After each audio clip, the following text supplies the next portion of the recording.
Welcome back friends, ये हमारी video number 10 C programming series के लिए। और इस वीडियो में हम समझने वाले हैं एक और इटरेटिव स्टेटमेंट या लूपिंग स्टेटमेंट फॉर लूप के बारे में। तो फॉर लूप का सिंटैक्स क्या है, इसको कैसे एग्जीक्यूट किया जाता है और कैसे इसमें हम अलग अलग इसके जो स्टेप्स हैं वो देते हैं। वो पहले इसका हम कॉन्सेप्ट यहाँ पे देखते हैं, थ्योरेटिकली इसको समझेंगे, देन इससे हम कुछ यहाँ पे प्रैक्टिकल भी करेंगे, यानी कि इसके जो अलग अलग वेरिएशंस हैं उनको हम यहाँ पे ट्राई करेंगे। तो स्टार्ट करते हैं। इस वीडियो के लिए टॉपिक हमारा है for iterative statement, for iterative statement, या जिसको हम सिंपली लूपिंग स्टेटमेंट भी कहते हैं।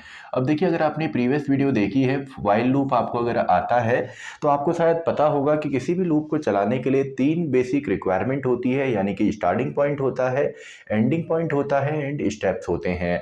एंड इन तीनों की ही मदद से जो बॉडी ऑफ द लूप है या जो स्टेटमेंट्स हैं उनको हम बार बार रिपीट करते हैं जब तक एक कंडीशन आपकी ट्रू नहीं होती, जब तक एक कंडीशन फॉल्स आपकी नहीं होगी।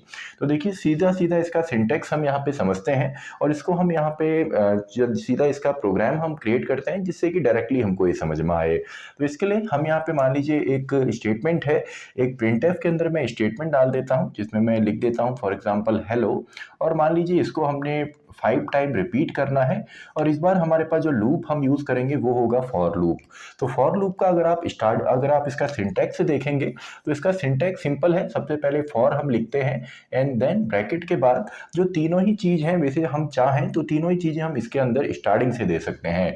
तो सबसे पहले इसमें इसका जो स्टार्टिंग पॉइंट है या इनिशियल जो वैल्यू है वो हम यहाँ पे देते हैं इनिशियल वैल्यू, इनिशियल या simply starting value. And then यहाँ पे आपका सेमीकोलन आता है। देन आपका यहाँ पे आ जाता है सिंपली जो स्टॉपिंग वैल्यू है या जो कंडीशन है वो यहाँ पे आती है। एंड देन यहाँ पे आपका आ जाता है जो नंबर ऑफ स्टेप्स यहाँ पे हैं। तो अगर आप स्टार्टिंग, एंड और स्टेप को अगर सही से देते हैं तो उसके बाद आप इसके जो स्टेटमेंट हैं उनको आप रिपीट कर सकते हैं। तो एक प्रोग्राम हम बना लेते हैं जिसमें इसी स्टेटमेंट को हम यहाँ पे 5 टाइम रिपीट करेंगे फॉर लूप की मदद से।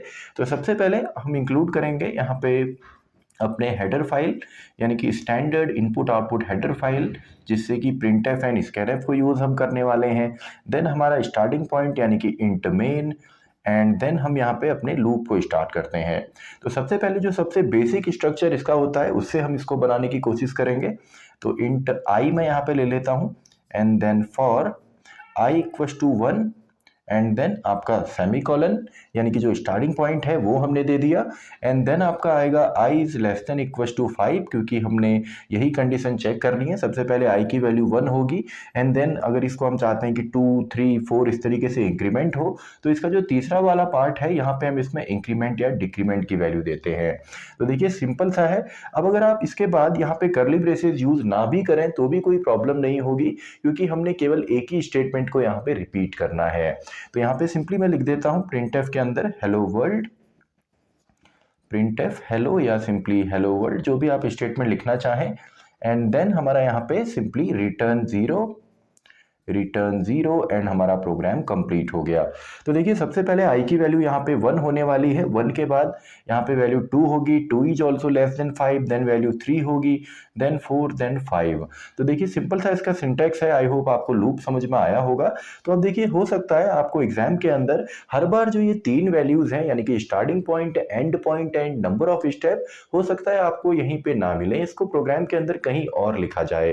तो इनको भी हम यहाँ पे देख लेते हैं। उससे पहले रिवर्स ऑर्डर में हम लूप यहाँ पे चलाते हैं। मान लीजिए हमको एक लूप चलाना है जिसको हम चलाएंगे सिंपली आपका 40 से लेकर चलिए 25 तक चलाते हैं। एंड इस बार जो स्टेप हैं ये दो दो करके माइनस करते हैं, यानी कि सबसे पहले हमको चाहिए वैल्यू 40, देन 38, देन 36, एंड ये आपका अप टू चले 25 या 24, जो भी इसमें दो दो स्टेप लेके आएगा। तो रिवर्स लूप के लिए अब मैं पूरा प्रोग्राम यहाँ पे नहीं लिख रहा, केवल इसका सिंटेक्स में लिखने वाला हूँ। तो सबसे पहले हम यहाँ पे इंट लिखते हैं, ए नाम से वेरिएबल ले लेते हैं और इसमें स्टार्टिंग पॉइंट दे देते हैं 40। तो देखिए, स्टार्टिंग पॉइंट हमने दे दिया। तो जब आप स्टार्टिंग पॉइंट यहीं पे दे देते हैं, अगर आप स्टार्टिंग पॉइंट यहीं पे दे दें, हम चाहें तो यहाँ पे भी a इक्वल्स टू 40 लिख सकते थे, लेकिन हमने पहले ही इसको इनिशियलाइज कर दिया। तो अब यहाँ पे अगर ब्लैंक भी आप छोड़ देंगे, यानी कि आप कुछ भी यहाँ पे ना लिखें, क्योंकि यह हमने ऑलरेडी दे दिया है, तो भी हमको कोई प्रॉब्लम नहीं होगी। एंड देन जब तक a की जो वैल्यू है ये ग्रेटर देन होती है या बराबर होती है 25 के तब तक इस लूप को हम चलाते हैं, लेकिन ये 25 के बराबर नहीं होगी, उससे पहले ये रुक जाएगा 26 में, क्योंकि दो दो का स्टेप हमने यहाँ पे डिक्रीमेंट करना है। एंड देन हम यहाँ पे दे देते हैं simply a equals to a minus 2। तो देखिए अगर इसका हम कंप्लीट सिंटेक्स देखते तो कुछ इस तरीके से होता, यानी कि four and then a equals to 40। तो देखिए सभी चीज़ें एक साथ यहाँ पे आ गई।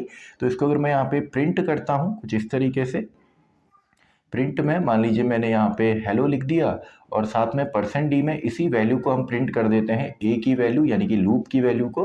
तो यहाँ पे देखिए अभी हमने स्टार्टिंग पॉइंट यहाँ पे दिया है, लेकिन अगर आप इसको नहीं देते तो भी कोई प्रॉब्लम नहीं होती, ये यहाँ पे चलता।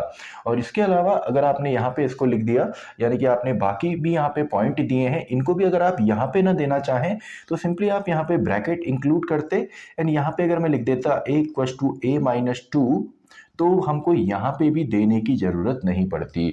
तो अगर आपको एग्जाम में कुछ इस तरीके से फॉर लूप दिखे, यानी कि फॉर लिखा हुआ हो और यहाँ पे कुछ भी ना हो एंड देन केवल यहाँ पे आपको कोई वैल्यू दे जो कि आपका चेक करने के लिए है, एंड में भी कोई वैल्यू ना हो, तो भी आपने कंफ्यूज नहीं होना है।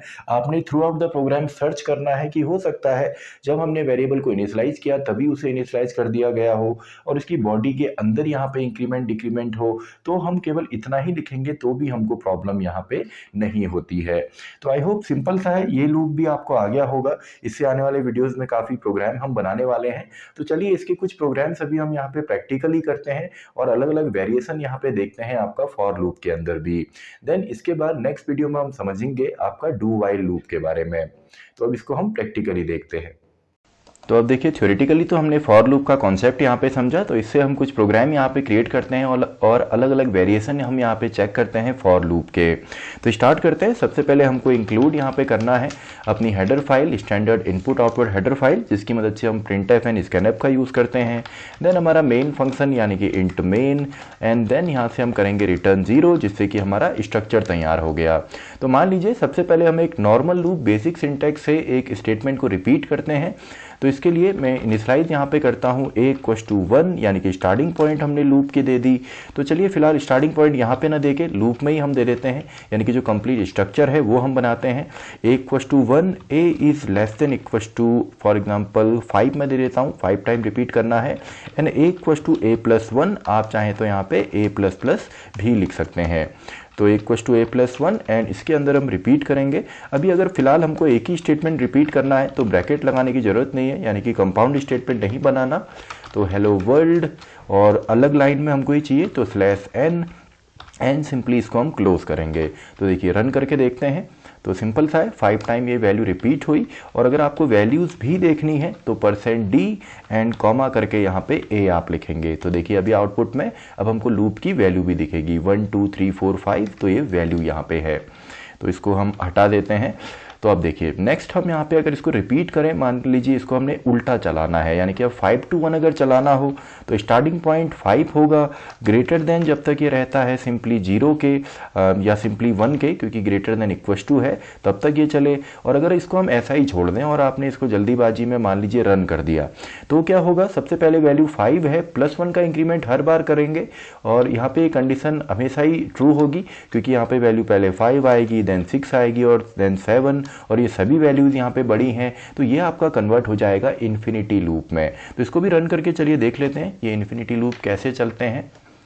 तो देखिए हेलो वर्ल्ड, तो ये वैल्यू 5 से स्टार्ट हुई और ये वैल्यू जो है ये बढ़ती ही जा रही है।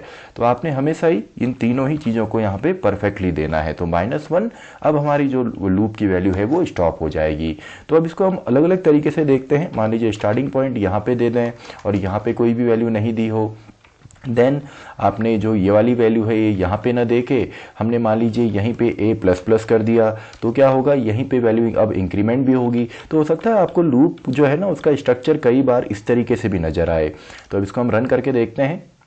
तो अभी भी जो रिज़ल्ट है इन्फिनिटी लूप में ये कन्वर्ट हो गया, क्योंकि सिंपली यहाँ पे अभी तो हमने 1 दिया और यहाँ पे ग्रेटर देन 1 है, जबकि यहाँ पे मुझे करना चाहिए था लेस देन इक्वल्स टू 5 या 10। तो अब देखिए अब तीनों ही वैल्यू परफेक्टली यहाँ पे हैं, तो हमारा लूप अब परफेक्टली यहाँ पे वर्क कर रहा है। तो यहाँ पे सिंपल सा है। आई होप आपको यहाँ पे समझ में आया होगा। आप लूप को रिवर्स ऑर्डर में अगर आपको चलाना है, मान लीजिए हमको लूप चलाना है 100 से 50 तक और 5 का डिक्रीमेंट करना है, यानी कि 100 चाहिए, देन 95, देन 90। तो स्टार्टिंग पॉइंट क्या होगी? स्टार्टिंग पॉइंट होगा 100 और यहाँ पे हम चेक करेंगे, इसको लिखेंगे greater than equals to simply 50 और यहाँ पे मैं दे देता हूँ a equals to a minus simply आपका 5 एंड यहाँ से इसको हम हटा देते हैं प्लस प्लस को। तो अब इसको हम रन करके देखते हैं। तो देखिए सिंपल सा है।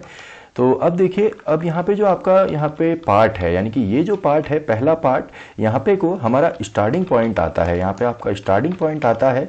तो क्या हम यहाँ पे सिंगल लूप के अंदर मल्टीपल वेरिएबल्स की वैल्यू को इंक्रीमेंट कर सकते हैं?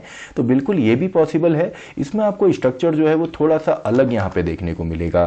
जैसे मैंने a इक्वस टू 1 लिखा, b इक्वस टू मान लीजिए मैंने 2 यहाँ पे दे दिया और यहाँ पे मैं दे देता हूँ सिंपली, अगर आप यहाँ पे केवल b ही लिखते हैं और आप उसको ऊपर ही इनिशियलाइज कर दें और यहाँ पे अगर आप इसको, चलिए इसको पहले एक नॉर्मल लूप में मैं कन्वर्ट करता हूँ। a is less than equals to 10 तक हमारा मेन लूप चले, तो इसको मैं यहाँ पे कर दूंगा सिंपली प्लस प्लस। तो ये तो 10 तक चलेगा, लेकिन मैं यहाँ पे b को भी प्लस प्लस कर देता हूँ। तो अगर आपको इस तरीके से स्ट्रक्चर मिले तो भी कंफ्यूज नहीं होना है, क्योंकि दोनों वैल्यू हमारी यहाँ पे इंक्रीमेंट होंगी। a तो नॉर्मली हमारा चल रहा है यानी कि 1 to 10 और b भी प्लस हमने कर दिया। तो b यहाँ पे कब तक चलेगा? जब तक कि ये कंडीशन हमारी फॉल्स नहीं होती। अभी हमने एक ही कंडीशन दी है लेकिन दोनों हमारी चलेंगी, यानी कि b की वैल्यू भी इंक्रीमेंट होगी। तो यहाँ पे मैंने b को प्रिंट नहीं किया, प्रिंट भी मैं कर देता हूँ। तो इसको रन करके देखते हैं। तो देखिए 1 यहाँ पे वैल्यू हुई है a की, 2 वैल्यू हुई है b की एंड b की वैल्यू भी हमारी इंक्रीमेंट हो रही है। तो सिंपल सा है। तो एक बार में हम मल्टीपल वैल्यूज़ भी यहाँ पे आपका चला सकते हैं और इस स्टेटमेंट को फिलहाल मैं कंपाउंड करके अंदर यहाँ पे इसके अंदर डाल देता हूँ। तो यहाँ पे देखिए सिंपल सा है। इस स्ट्रक्चर को और भी आप अच्छे तरीके से लिख सकते हैं। मान लीजिए अगर आपको इस तरीके से मिले a equals to 1, b equals to 2 and then इसको यहाँ पे स्टार्टिंग में आपको ऐसा ही ये दिखे, तो एक ही लूप से आप मल्टीपल वैल्यूज भी कर सकते हैं। देखिए ये जो आपका पॉइंट है, यानी कि सेमीकोलन से पहले का, यहाँ पे आप कितनी भी वेरिएबल्स की जो वैल्यू है उनको इंक्रीमेंट करके दे सकते हैं या इनिशियलाइज आप कर सकते हैं। एंड कंडीशन हमने यहाँ पे यहीं पे दे दी और अगर आप चाहें तो यहाँ पे भी आप कंडीशन दे सकते हैं b के लिए भी। मान लीजिए मैंने यहाँ पे कह दिया b is less than equals to 3, तो आप देखेंगे कि a तो यहाँ पे 10 तक चलने वाला था, लेकिन यहाँ पे b भी हमने यहाँ पे 3 तक दे दिया है। तो b की वैल्यू अगर पहले फॉल्स हो गई तो a की वैल्यू ऑटोमेटिकली यहाँ पे बंद हो जाएगी, यानी कि a उसके बाद नहीं चलने वाला है। ऐसा नहीं होगा कि b आपका 3 तक ही चले और a आपका 10 तक चले, क्योंकि यहाँ पे अगर एक भी कंडीशन फॉल्स हो जाती है तो हमारा लूप जो है वो ऑटोमेटिकली टर्मिनेट हो जाता है। तो इसको हम रन करके देखते हैं। अब यहाँ पे b की वैल्यू से हम एग्जीक्यूट कर रहे हैं, तो b की वैल्यू 2 एंड 3 एंड इसके बाद हमारा जो लूप है वो बंद यहाँ पे हो गया। तो आई होप आपको समझ में आया होगा यहाँ पे फॉर लूप किस तरीके से काम करता है। तो अभी तो हम बेसिक सीख रहे हैं, इसके बाद आने वाले वीडियोस में हम पैटर्न्स क्रिएट करेंगे, प्रोग्राम्स क्रिएट करेंगे अलग अलग लूप से, तो आपको सभी लूप का जो आइडिया है वो और भी अच्छा हो जाएगा। तो इसी के साथ हमारी ये वीडियो भी खत्म होती है, वीडियो नंबर 10। तो मैं मिलता हूँ आपसे नेक्स्ट वीडियो नंबर 11 में, जहाँ पे हम डिस्कस करेंगे आपका डू वाइल लूप को, वीडियो नंबर 11।